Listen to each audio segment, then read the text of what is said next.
Thanks for joining us for this next video in our DIY Cedar hot tub video series. Everything is moving along nicely now. We had a bit of a hiccup with getting the tub to hold water.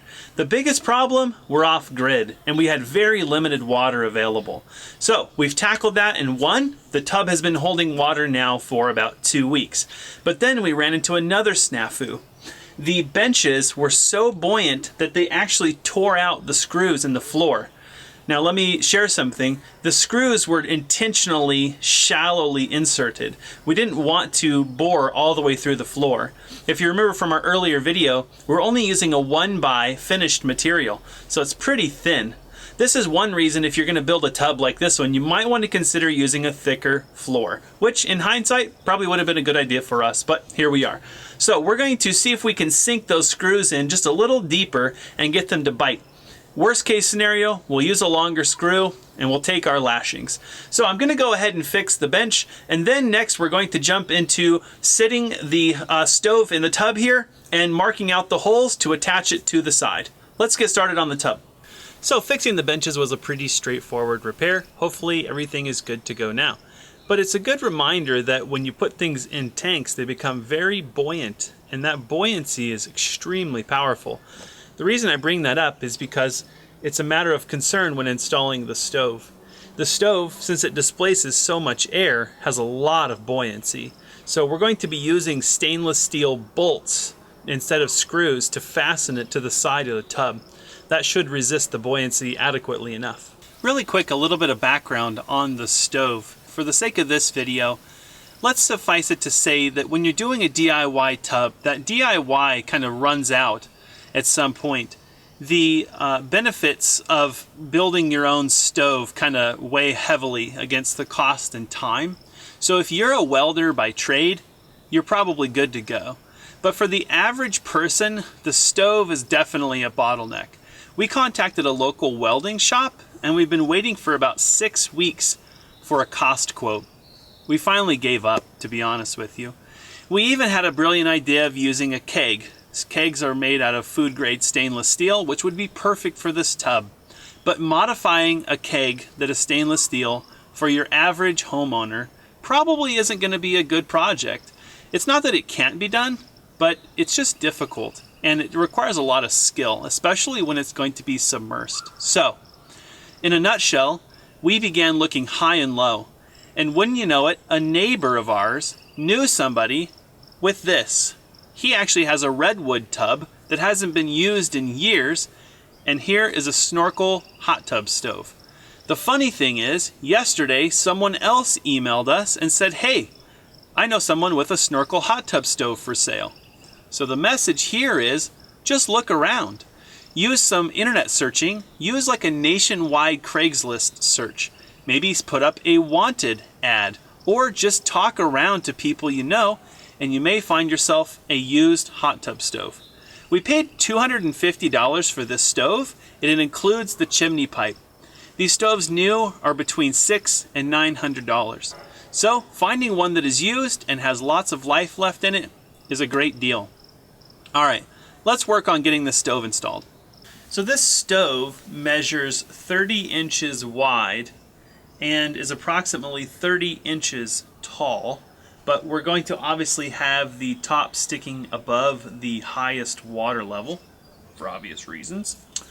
We also don't want it too high, otherwise we'll get a lot of heat build up in the top of the firebox, and there's a big red nasty sticker on the back that says don't do that, so we won't do it. So I've got it kind of situated where normally there would be 2 additional benches, but when we built the bench, if you recall, it only has 4 sides of a hexagon. This is why. Currently, I have the stove sitting on 3 masonry bricks, 2 stacks of 3, and that seems to be a really ideal height. It's about 6.5 inches off the floor. That'll help me to position the stove here and mark the holes for attaching to the staves. There are 4 flanges on the back, and there are 4 flanges on the front. The flanges on the front of these stoves are for a fence that we will have, we do not currently have, that will obviously keep you from touching the firebox. So that's what the front ones are for. There's 4 matching in the back. The back ones actually have some tilt to them so that they line up with the hot tub there. This stove actually came out of a 6-foot tub, 5-foot tub we have. So the cover plate, which is kind of cool, we weren't expecting to get that, is for a 6-foot tub. So it fits-ish, but it's good enough for our needs right now. And if we end up with a 5-foot plate, we'll probably swap those out. Of course, there's a lid that goes on here. We'll talk about that in a little bit once we kind of get everything situated. So I'm going to go ahead and mark the holes in the back, and I'm going to drill them through. We stopped at the hardware store, and we picked up some rubber washers to use where the bolts penetrate the stave. Hopefully it'll help seal up the hole. We don't think it'll eliminate any leakage, but hopefully it'll help it to be less. We are going to attach top and bottom because the buoyancy on this thing will just reef on the top bolts if we only bolted the top. Everything, again, must be stainless hardware. The stove included all the hardware, so saved us about 30-40 bucks. But if you're building your own stove, again, recommend using stainless hardware. And I think these are 3/8 carriage bolts. This is what we're using. So let's get going. I did a little bit of measuring, and I just wanted to correct myself in case anybody watching is holding us to the letter. This is 5/16 hardware, not 3/8 hardware. And because the staves are already waterlogged, we're not going to get a lot of expansion. So when we drill a hole, we want to drill the hole a little small and probably work a little harder to get this bolt in there instead of drilling a larger hole and just shoving the bolt through. So I have a 17/64 bit that I'm going to try and bore the hole, and I'm probably going to have to work pretty hard to thread this bolt into that hole. I'm okay with that because I'd rather do that than fight with silicone or some sort of caulking to seal up the hole. If I have to, I'll go a little bit bigger on the bit. So I'm going to start with 17/64 and see what happens.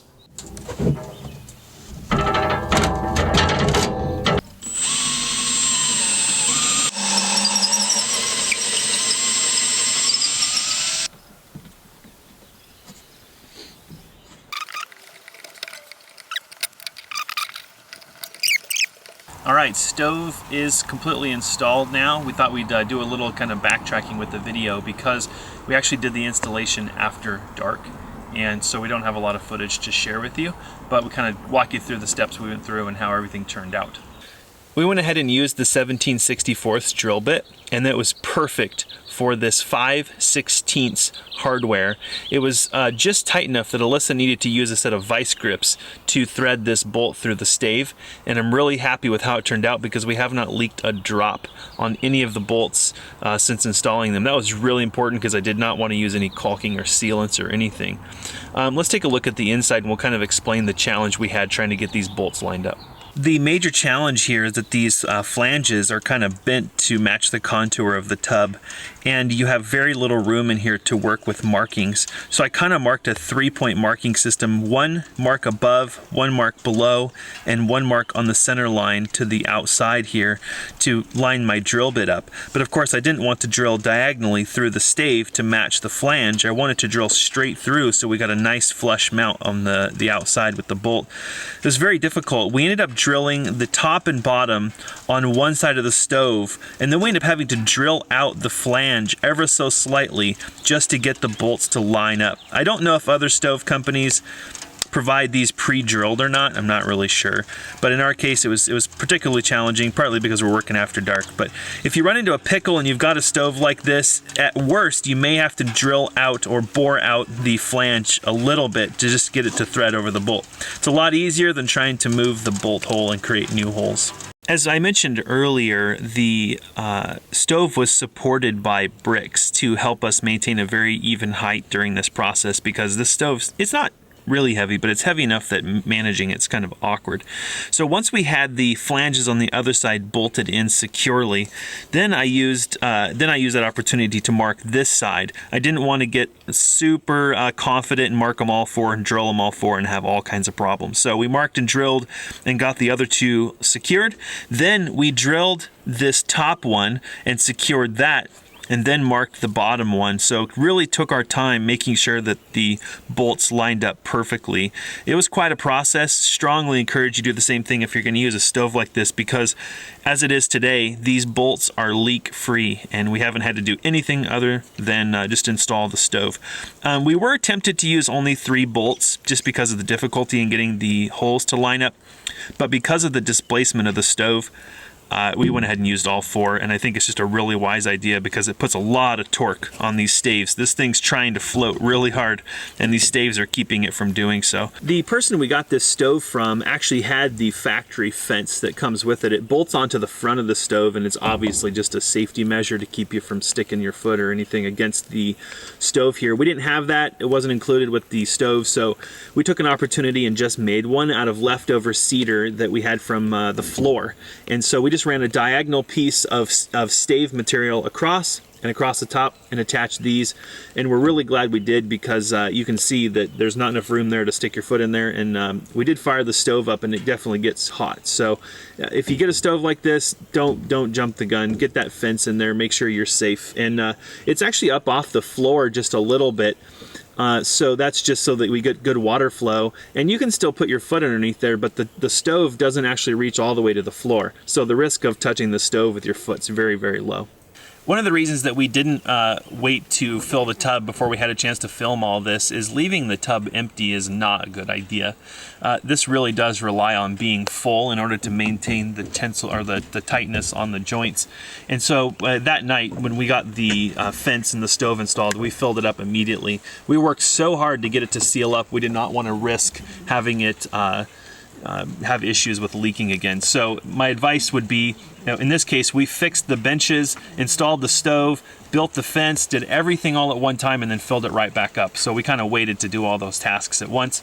That would be our recommendation. Don't fill and empty this thing a bunch of times. Next thing we did was install the rest of the chimney pipe. Real straightforward. So this is actually a 6-foot chimney. Worked really good. The smoke is well above the tub. So we were ready to use the tub that night, and we had it running full bore, and the smoke was not a problem at all. Granted, it wasn't super windy, but having a tall chimney, definitely a bonus. This is 6 feet above the stove. So just keep that in mind if you're thinking about doing a shorter chimney or something along those lines. So let's talk a little bit about the stove. This is actually the lid for the stove, and it's not attached. But it does slide back and forth. And so let's take a look inside the stove, and I'll show you why that's important. What makes this stove kind of unique is that there's actually a passageway right here beside where you would normally reach in and put the wood. This passageway is actually a draft, and so by sliding the lid over, you can keep the smoke from coming out the lid here. It'll actually pass over this small air gap and then get sucked right back down into the stove. And so it burns really clean over here, which is nice. So when you're trying to control the stove, you of course have the flue, which you can control, but then you can also control the draft over here, and this little plate terminates close to the bottom of the stove, so air can go underneath there. It actually makes lighting the stove really easy. I texted my brother earlier today, and he mentioned it's similar to a rocket stove. So I guess all stoves are really rocket stoves in some form or another, but that's the concept here, is that it really has a very powerful draft that comes through this opening and then really kicks the fire up quick. So that's one of the reasons it's easy to start, being that it's got a really weird orientation. So the next question was, how easy is it to light? And our experience so far, we've lit the stove twice, it's pretty straightforward. Get yourself some good wadded up newspaper and just stack some nice dry wood on top of it, and then using a barbecue lighter you can easily reach down in there and light it. The draft there on the stove, simply set the lid on the draft side, make sure that the flue is wide open, and pretty quickly, probably within about 5 minutes or so, you'll have a nice roaring fire in there. How much wood does it take to heat the tub? Next question. And the answer for us has been 2 of these boxes of wood, about this much, 2 times, to heat the stove, or heat the tub from 65 degrees approximately to 102 degrees approximately. And the reality is actually that was holding 102 for quite a while. So probably a little less than that. Yesterday we heated the stove up and I think it was 81-ish degrees when we started, and it took about a box of wood or so to bring it up to 102. So very conservative on fuel. I'm very impressed with how well it heats. The trick for us so far has been keeping the fire really hot, getting it burning nice and hot, and putting lots of wood in there. Not trying to build a small, clean fire, but get it to burn really, really good. So that's a little bit about our experience with wood and how much it takes to heat the tub. All right, the fire has been going for a little less than 10 minutes now, and let's take a moment and you can hear it ripping. Putting out a lot of heat. It's amazing to me how well this stove just lights off. It's definitely built properly, and even with semi-wet wood, she kicks up the temperature really quick. So in our experience, it'll take about an hour and a half or so to get this tub up to 100 degrees. So we're going to keep it stoked with wood, and then we'll enjoy soaking in the tub. But we're not going to do that in this video. I know, you guys wanted to see me in a bikini. It's not going to happen in this video, I'm sorry. So, if you enjoyed this video and you want to see the grand finale, the first soak, you're going to have to come back and watch the next episode. If you enjoyed this video about our DIY Cedar hot tub and you want to learn more about the project and see our first soak, please subscribe to our YouTube channel. We'll put a subscribe button right here, and that's of course for you desktop people. You mobile people out there, there's no button. You'll have to figure it out on your own. If you enjoyed this and you also want to learn more about our off-grid homesteading journey, please follow our blog. It's purelivingforlife.com. We also have a Facebook and an Instagram where we do more frequent updates than we do on YouTube. We will put links to all of that in the description of this video below, and we'll see you in the next video.